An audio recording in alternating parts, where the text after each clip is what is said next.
Well, hi there, YouTube. This is Bob Kramer. Welcome back to Kramer's Garage. In this episode, I am working on the 1976 Goldwing Ltd, or Limited Production Goldwing. This is part 5 in the series, so if you've missed it, go back and watch parts 1, 2, 3, and 4. Anyway, in part 4, I got the engine and frame put back together. So the engine got put back in the frame in part 4. So now what I'm doing is I'm trying to assemble the front end. I should mention I also, once the engine was in, I went ahead and I installed the brake pedal, and I've got the swing arm installed, and that's all ready for the wheel to go in. But before I can put the back wheel in, I need to put the gas tank in. Before I put the gas tank in, I'm going to connect the throttle cables. They connect right here, and with the carburetors installed, it would be impossible to connect the throttle cables without removing the carburetors again. But with the gas tank out, I have full access and I can install the throttle cables. So I have brand new throttle cables, and I'm going to give you another little tech tip. In part 4, I showed you how I lubricate the cables. Now I'm going to give you another tip. Some of the better quality cables have a Teflon liner in them. So these particular cables do have the Teflon liner. So if it has a Teflon liner in the cable, you should not lubricate it. The steel cable will slide just fine in the Teflon liner without lubrication. And in that case, the lubrication can attract dirt, and it can also degrade the Teflon piece inside. So what I've done in this video is I assembled the steering stem and the upper and lower triple clamps, but I ran into a small problem. I replaced the original ball bearings with tapered roller bearings. So the tapered roller bearings have a slightly higher stack height. So now my headlight ears don't fit tight. So there's slightly more space between the bottom triple clamp and the upper triple clamp. These headlight ears have to fit tight in there. So I need to gain about 2 millimeters. So what I'm going to do is I'm going to take the top triple clamp off, and I'm going to have the bottom of it milled 2 millimeters so it drops down 2 millimeters lower, and that'll close up the gap, and then these will be snug the way they're supposed to be. So that's what I'm going to do. So that's why I have not finished putting the front end together. So I just temporarily put the forks in to line everything up, but I'm going to take them back out, obviously, and I'm going to take the top triple clamp off. But while I had this together, I put the handlebar in, and I installed the new throttle cables, and I put, this wire was not inside the handlebar. It's supposed to be inside the handlebar on this particular bike. The left side was in the handlebar. Apparently a previous owner had to replace this switch with a new switch on the right hand side. And when they replaced it, they did not bother to put the wiring inside the handlebar. So I've corrected that. I put the wire in the handlebar, and so that's all ready to go. So as soon as I get this off to a machine shop and get it milled out 2 millimeters so it sits down properly, then I can route these wires where they belong and route my throttle cables and connect my throttle cables. And once the throttle cables are connected, then I can put the gas tank in and I can put the back wheel in. So that's the goal. So by the end of this video, hopefully I'll have the the front end back together, have the gas tank in, and have the rear wheel in, so the bike will then be able to be rolled and moved. So that's my goal. So it's very cold in the garage, so I brought my wheels in the house with my wheel stand. So I'm tightening the spokes and truing the wheels here in the house. I just put a towel on the dining room table, kitchen table, and I'm doing the wheel truing. So I'm going to show you something. I don't know how many of you have ever worked on wheels, but what you need to know about wheels, spoked wheels, is you need to know how to tighten the spokes, and you need to know how to determine if the spokes are loose. So I always start at the valve stem, so I know when I've made a complete revolution around the wheel. So I already did the left-hand side of the wheel, and I'm now doing the right-hand side. And what you need to do is you need to tap the spokes with your wrench. And you hear that ring, ring, flat. So then you tighten that spoke a little bit. There, you hear the ring now?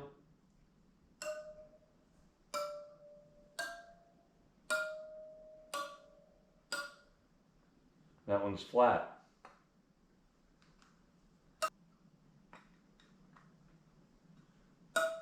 These spoke nipples use a 6mm wrench.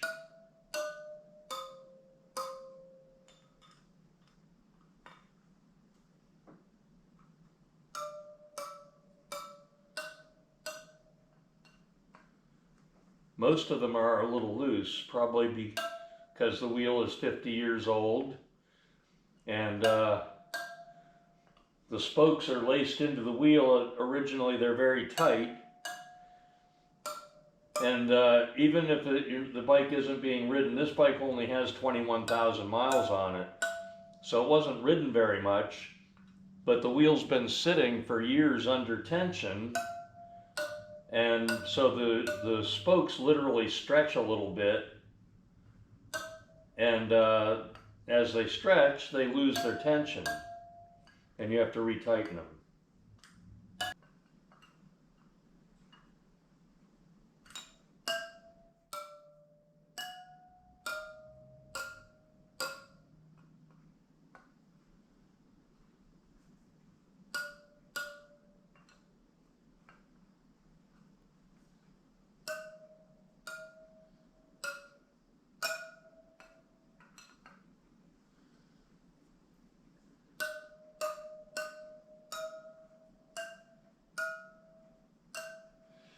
Okay, they're all tight now. So then I clip an indicator.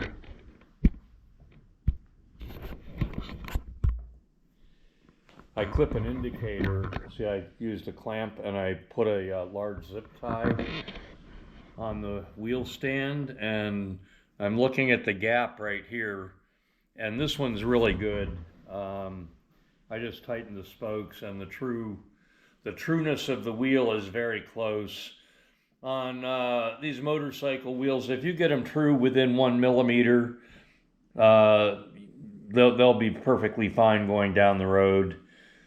If they're off by a couple millimeters, I will true them. And basically the way you true it is the side that wobbles out and touches the indicator, you have to tighten the spokes on the opposite side, just in that area, and it pulls the rim over and straightens it. So you use the spokes to straighten the rim. And that's a very tedious process. So this one, if you look, you can see that's so close. I'm not going to mess with that. But the rear wheel, I did the rear wheel off camera. The rear wheel was quite a bit out of true, and I did true that one up, and it was very tedious and took quite a bit of time. So look at that, it's snowing outside. So of course it's going to take quite a while to get the garage heated up so it's comfortable to work. So in the meantime, I'm doing some work on the kitchen table. This is my kitchen table. I'm going over my instruments, my speedo and tack. So here's the tack here. I'm putting new cushions in, so I've polished the chrome on this one and I've put the new cushion in. Here's the new cushion for the other one, and I'll show you what the chrome looked like originally. So it's not too bad. There's a little surface rust on it, but anyway, the first one looked just like this when I started, and now it's polished up like that, and I'm just using basically I'm using Mother's aluminum polish. Works really good on chrome. So anyway, what I wanted to show you though is, since I'm in the house, not in the garage, I don't have a big 12-volt battery sitting on my kitchen table to test light bulbs. So here's what I'm doing, and I don't know if any of you ever thought of this before, but you can test light bulbs with a 9-volt battery. So I have just a little 9-volt battery here, and I've got 2 light bulbs in my speedometer. So I'm just going to connect the leads like that, and we can see one lit and one didn't.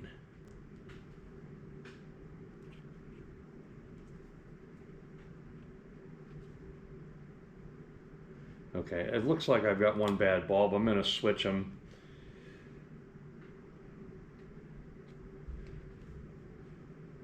Just to make sure that the bulb itself is bad and not the socket. And then I'll go out in the garage and look for a new bulb. Yeah. So I've got one bad bulb here. Yes. So now they're both working, and I can put them back in.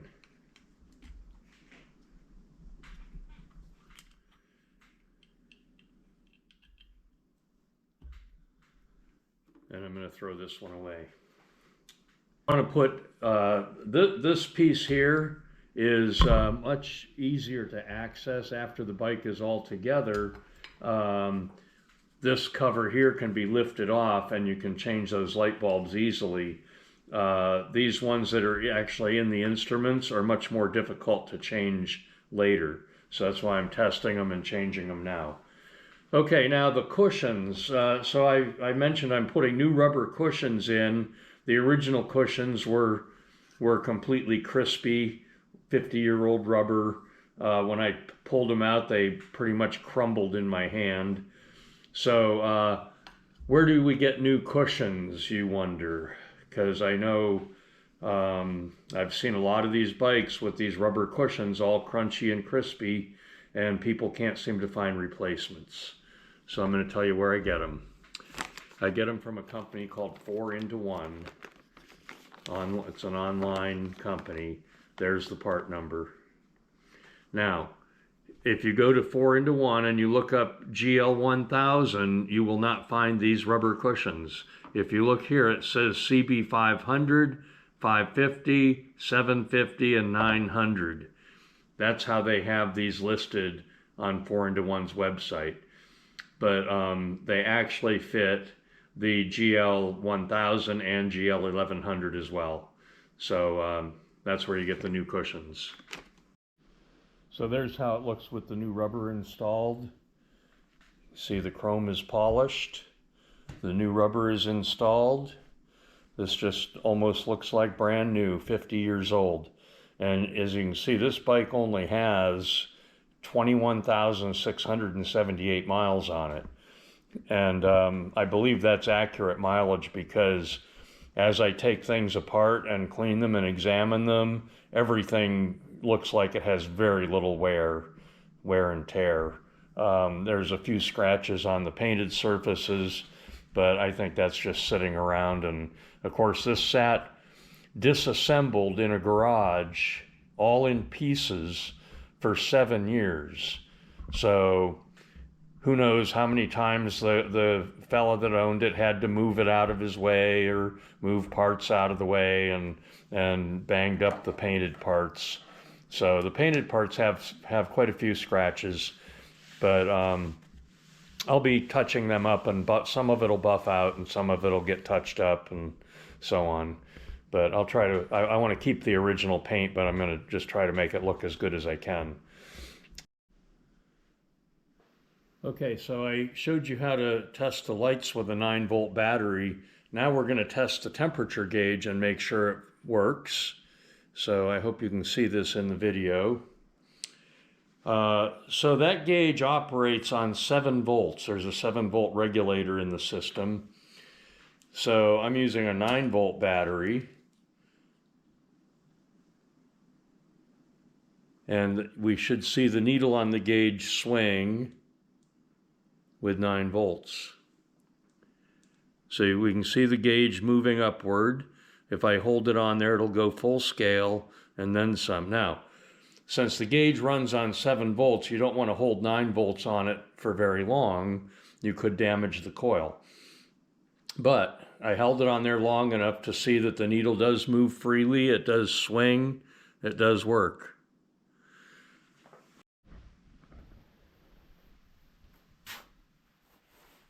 Okay, so I now have 2 problems with my project here. I took my forks apart to put new seals in, and I thought I had a seal kit in stock, in inventory, and when I went to use it, I found out that it was the wrong seal kit. It's for a Gl1000. So I do not have the correct seal kit for this bike in stock. I've still got a pile of parts on the floor, and I had the triple clamps and steering stem assembled. I took it back apart. Now, previously I showed you I upgraded the bearings. It was originally ball bearings, and I've upgraded it to tapered roller bearings. However, the stack height was different.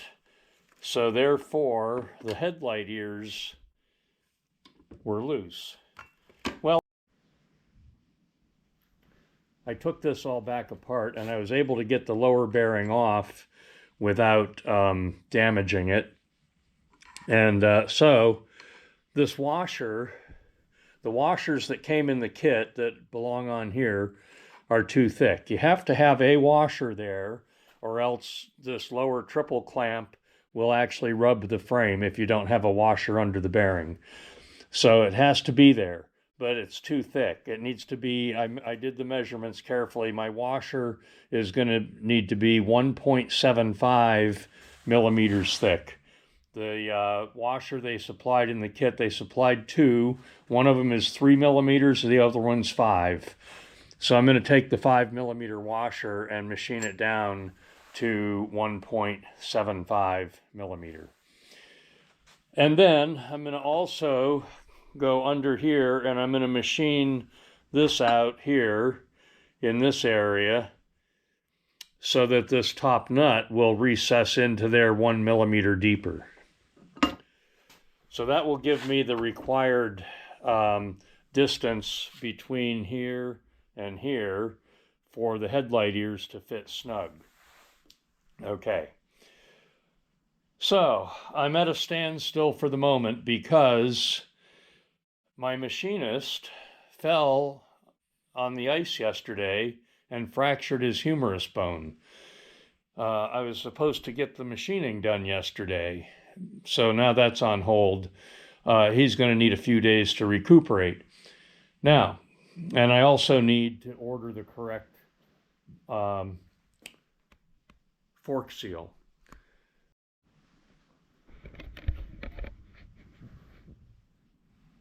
So, to complicate matters, I'm leaving on an extended trip tomorrow. I'll be gone for approximately 4 weeks. So this project is going to be on hold for about 4 weeks, and this will be my last video until sometime in early March. Okay, so where am I going? That's a secret right now. But I'll try to do some travel blogs or vlogs, videos. I'll try to do a couple travel videos while I'm out there traveling around. And my project's going to be on the side burner. I just have to reorganize the garage a little bit so all the bikes fit inside and I can lock everything up while I'm gone. And I'll be back, when I get back, I'll be ordering new seals and getting my machining done, and I can continue with the project. So that's it for now. I'm going to wrap up this video. This is part 5 of this 1976 LTD restoration. So anyway, thanks for watching. Subscribe to my channel.